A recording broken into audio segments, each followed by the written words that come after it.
Hey there, this is Ash with another episode of E-Wasted. So now, what are we looking at here today? We got this budget sleeper gamer. It's a 1150 build, AliExpress motherboard, Windows 11 Pro 64-bit. We'll see how I put this sucker together here.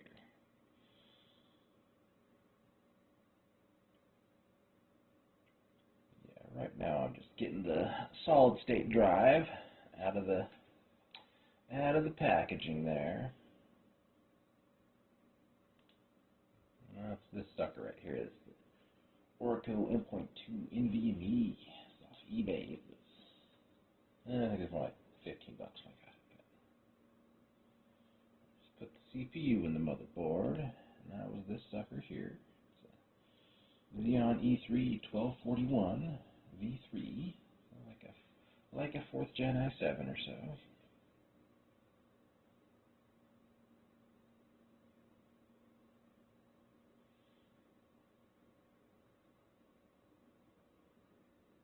So yeah, cleaning up that stock Intel cooler.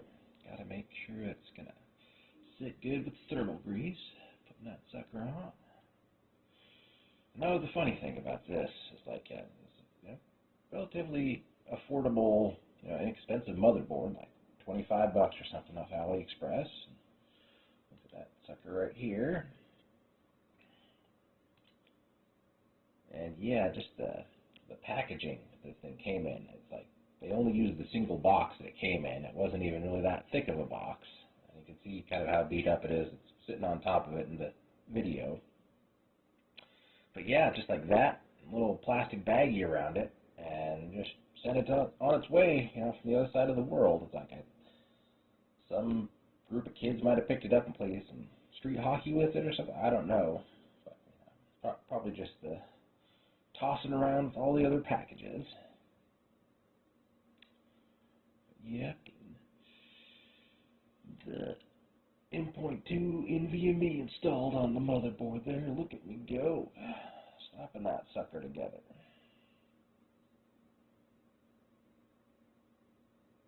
I think I about got the motherboard part put together. It's going to be time to clear out this old case here.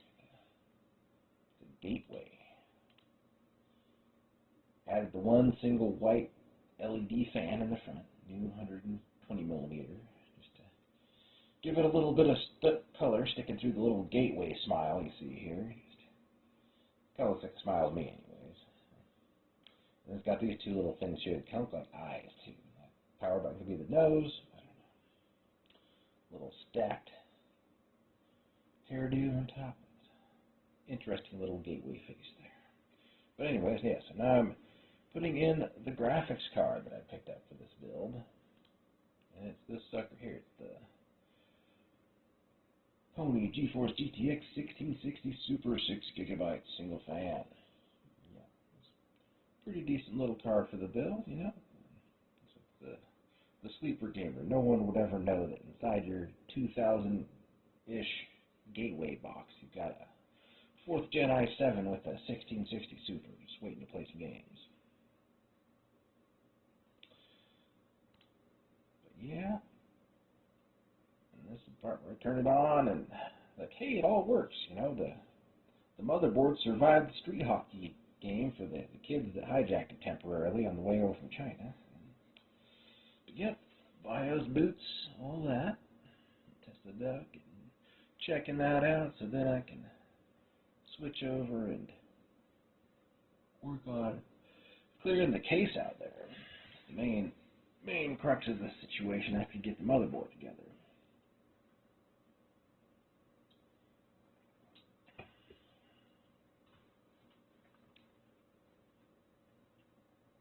We'll see. We'll speed this up. I'm kind of dragging ass here. Let's see how quick we can get this video. There we go. Double speed on the video. So now switch back over and slow it back down once we get to putting stuff in the case.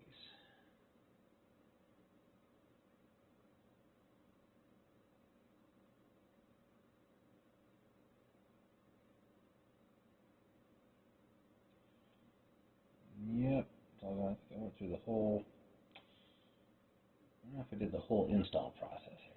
Sometimes I'll do that and like install Windows 10 or 11 before I even put it in the case. I think I might have did that. Yeah, I got the install going, so it's installing while I'm clearing out all this old debris in this gateway case. I mean, look at it, some lovely stuff there. I didn't even think that motherboard had an AGP. I think it's just the PCI slots. Pretty sure. But yeah, no PCI Express for videos. Fairly dated little motherboard there.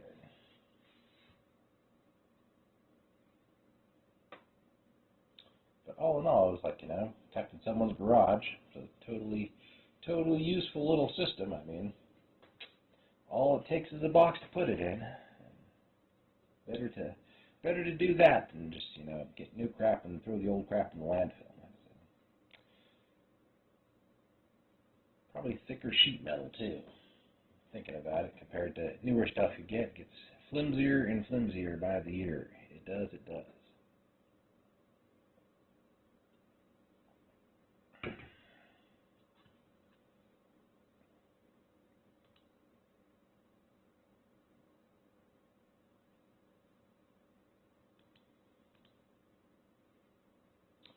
But yeah, there's some other pictures of it once I got the fan installed in the front. Switch back to that view.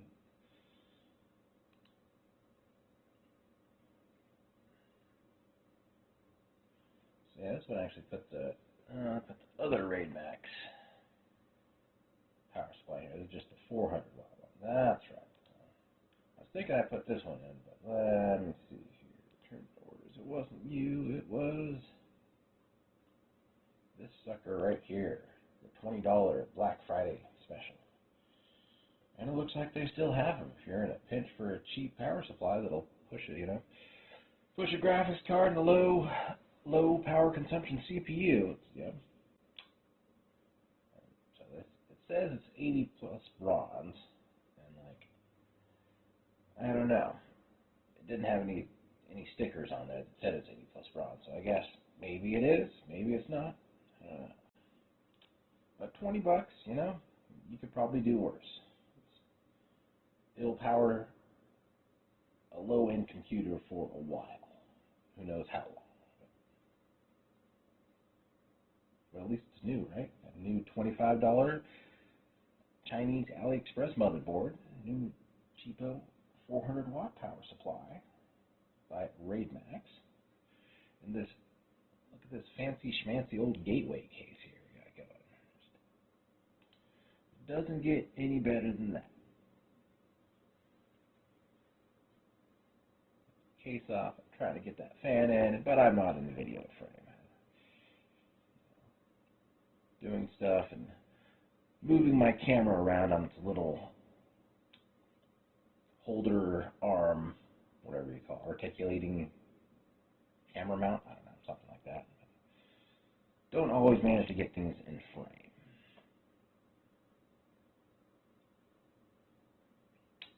Maybe we'll crank up the speed again here, get me moving really fast to get stuff in. There we go. Get that thermal grease on, make sure it stays cool.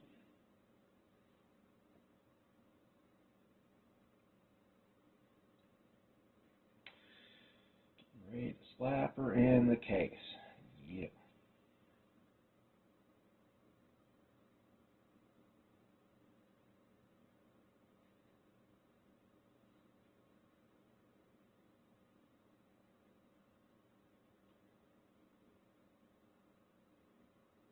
And you know, the one downside of these older cases is they're not going to have all the connectivity that you have with buying a new case.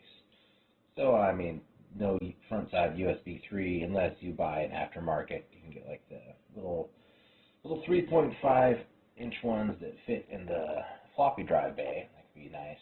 Or you can get the bigger ones that are made to fit in the DVD bay, the 5.25 inch contraptions. That's a good way to make an old case work for you, so you get your USB 3.0 connectivity up front.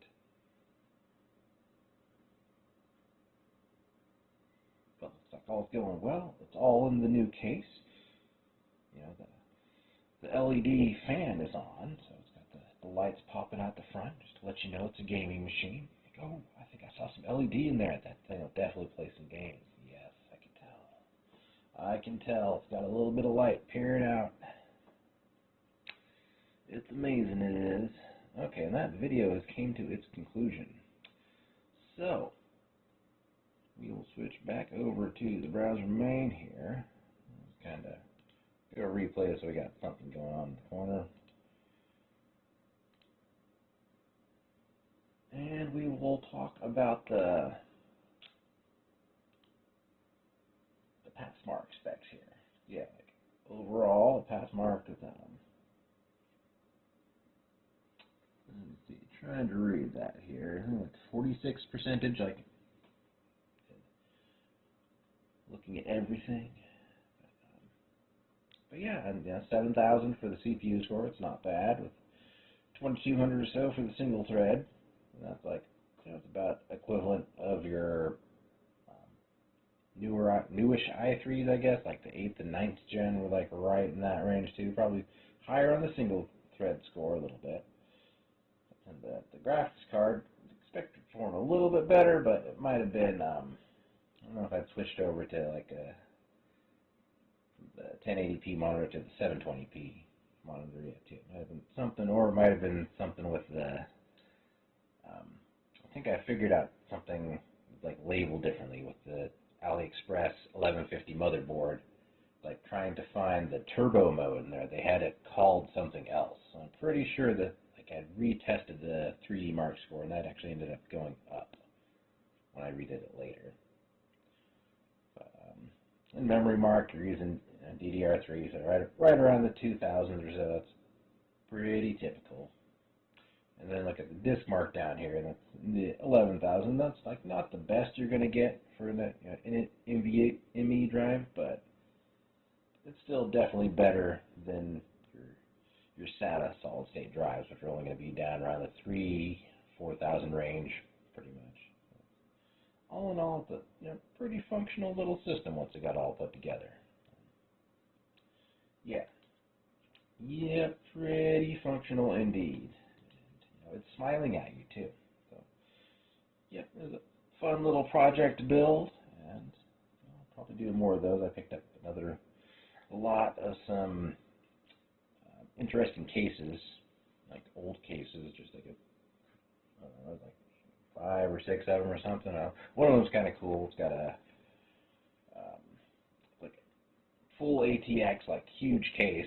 And at first I thought it was like an Alienware case, because like it has like this giant alien head visage on the front, but it turns out it's not. It's just an older case that's alien themed, not knockoff Alienware, I guess you could say. The DIY Alienware, do it your own alien build.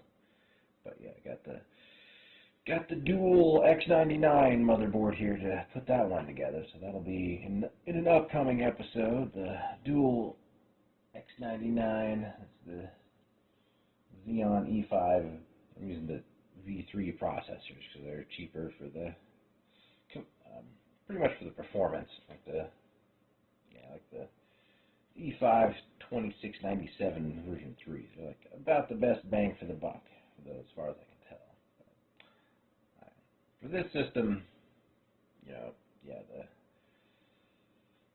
the E3-V3 Xeons, the 1240s, 1270s, 1231s, 1241s, all whole different variety. They're all in the same ballpark, somewhere around various 4th gen i7s as far as performance goes. So still very capable just for the gaming part. Not as much on the multi-threading, not so many cores and subsequent threads thereafter. But anyways, I think I've talked just about all I can about this system, so we'll just leave it at that and take one more look at our overall performance here. I've got a pretty well-rounded little system. I mean, it's older, but hey, like that is one thing I will add about the motherboard.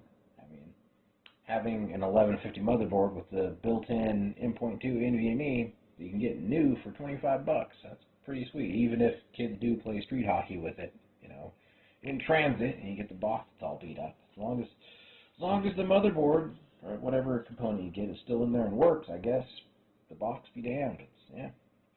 But anyways, we will call that it for this episode, and we will talk to you next time. Bye-bye.